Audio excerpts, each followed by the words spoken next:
네, 오늘은 성경적인 부흥이란 무엇인가, 리바이벌에 대해서 함께 여러분과 나눠보려고 합니다.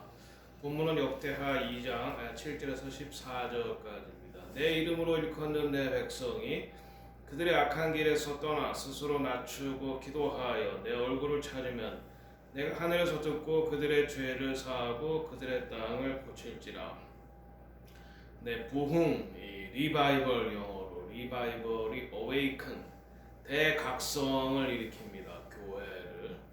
그 다음에 사회를 변화시킵니다. 그래서 reformation이라고 하죠. 네, 그래서 부흥은 교회가 성령으로 말미암아 새로운 활력을 얻는 것, 생기를 얻는 것을 말합니다.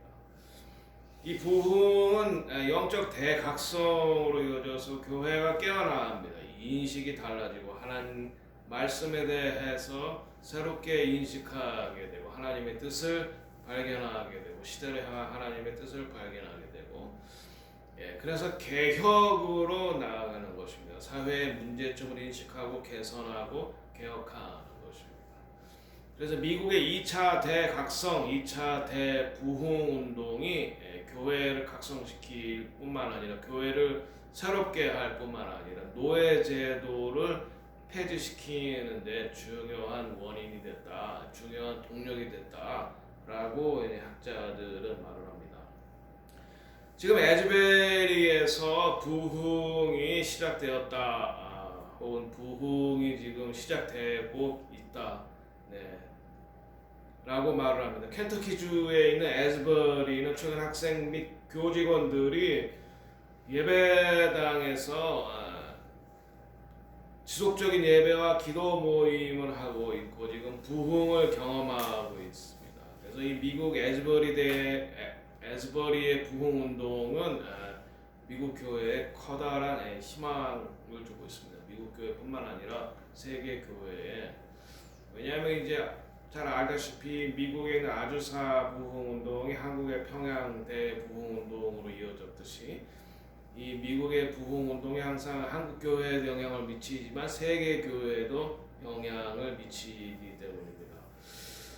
네, 에스버리 학교의 예배당에서 최근 계속되고 있는 기도 예배 간증 그리고 죄의 고백, 성경 읽기 또는 침묵 등 지금 이것이 이제 SNS를 통해서 요새 인터넷의 발달로 금방 미국 전역으로 확산됐기 때문에 이 소식이, 그래서 미국 전역에서 이 에즈베리의 부흥을 경험하기 위해서 그 어노인팅을 체험하기 위해서 미국 지금 각지에서 이 에즈베리로 모여들고 있다고 합니다.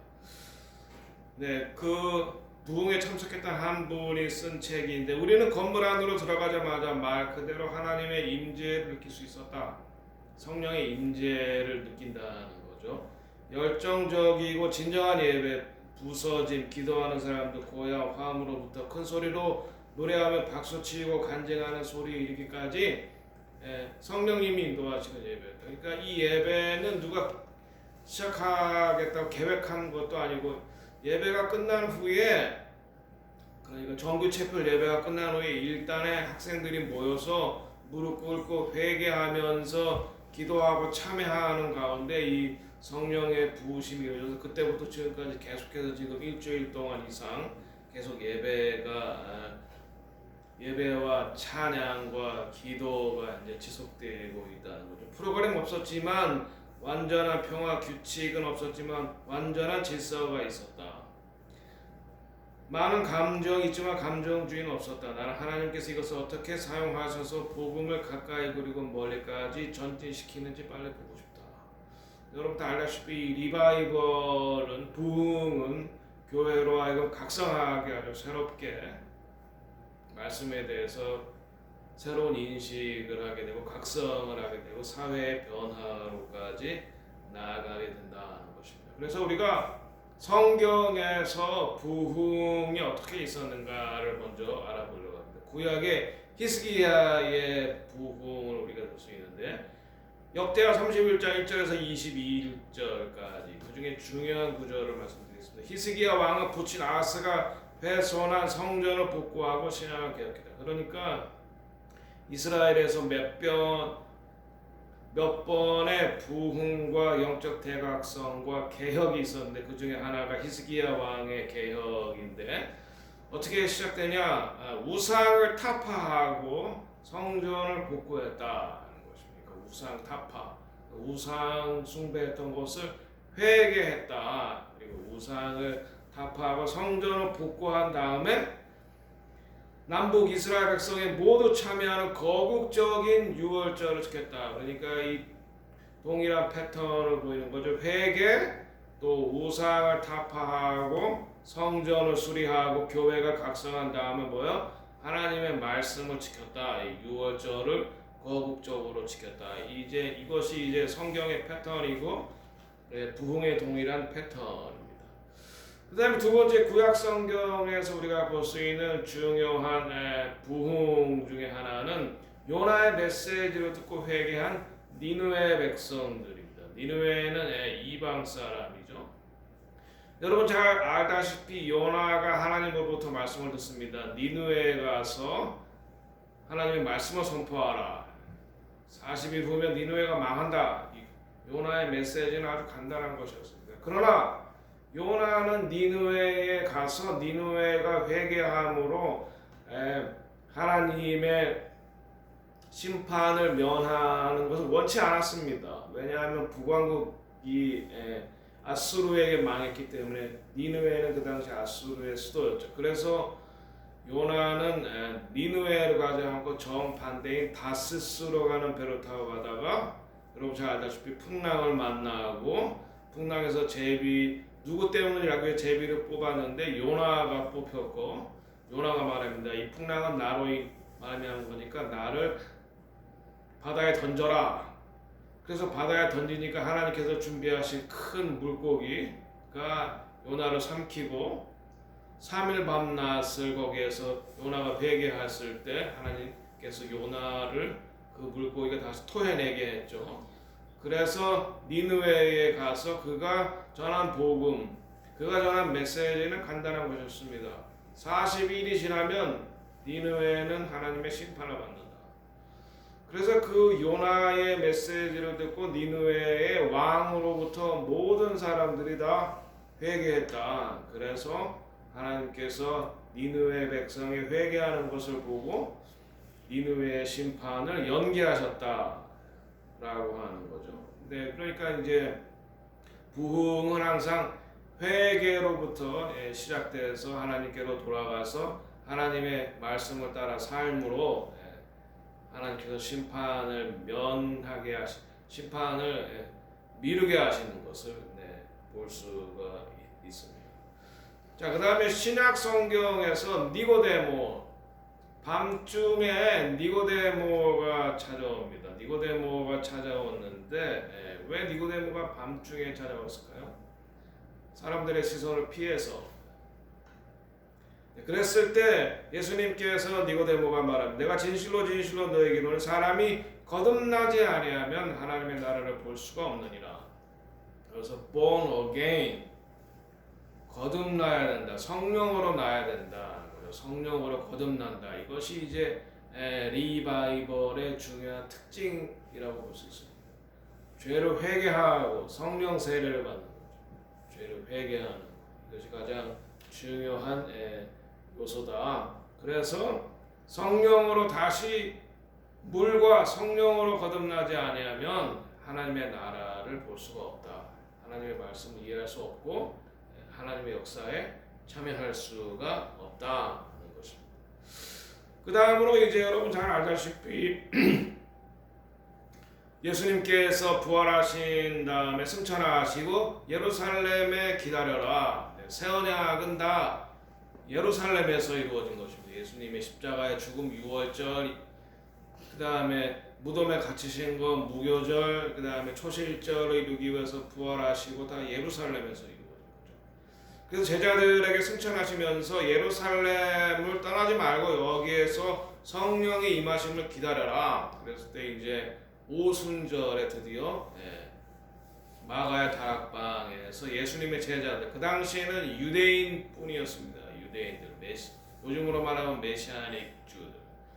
예수를 따르는 유대인들이 120명이 모여서 예배 드리는 도중에 성령이 임하죠.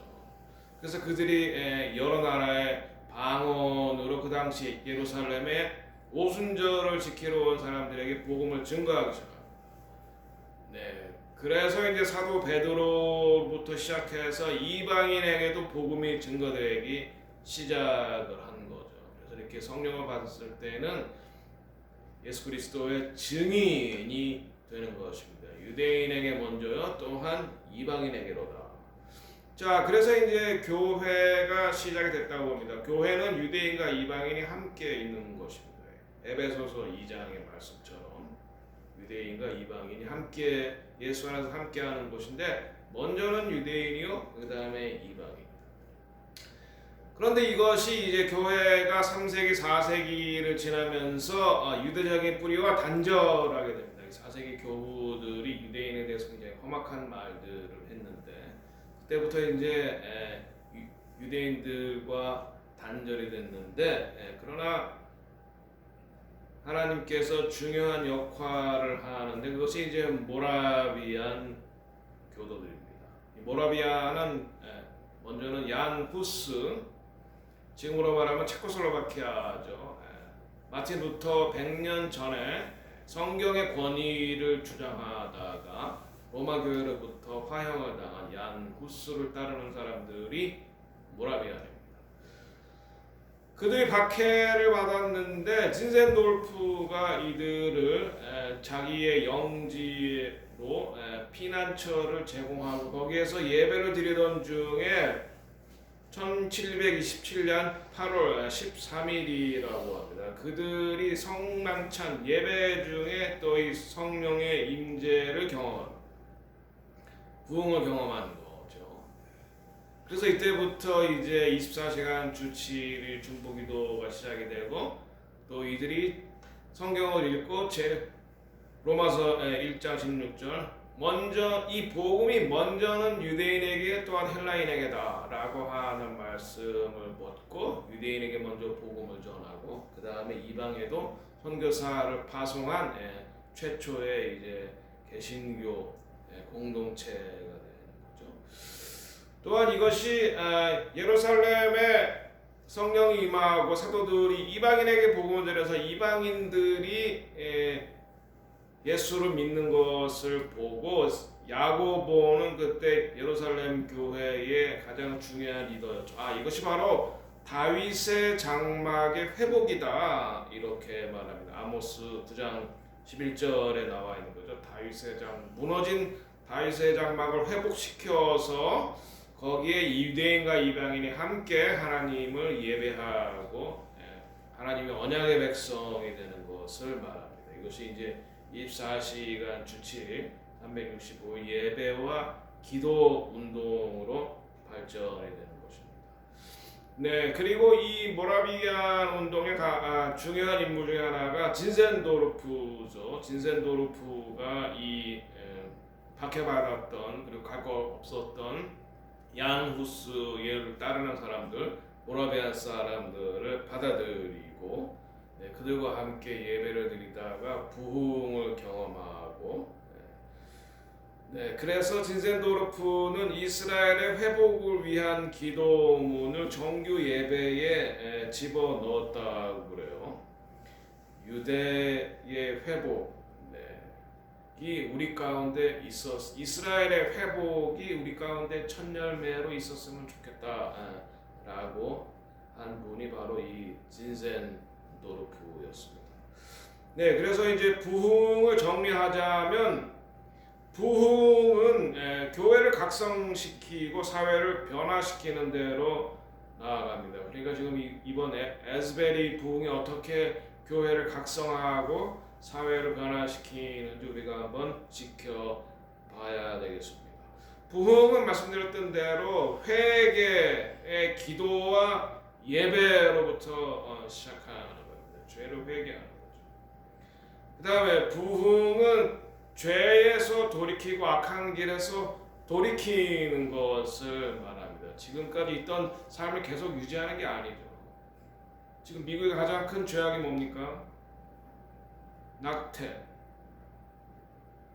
그리고 동성애, 이것을 계속해서 유지한 채 우리가 부흥을 이룰 수가 없습니다. 이것에 대해서 철저히 회개하고 이것에서 돌이키는 것이 필요하다는 거죠. 그리고 우상 숭배에서 돌이켜야 된다.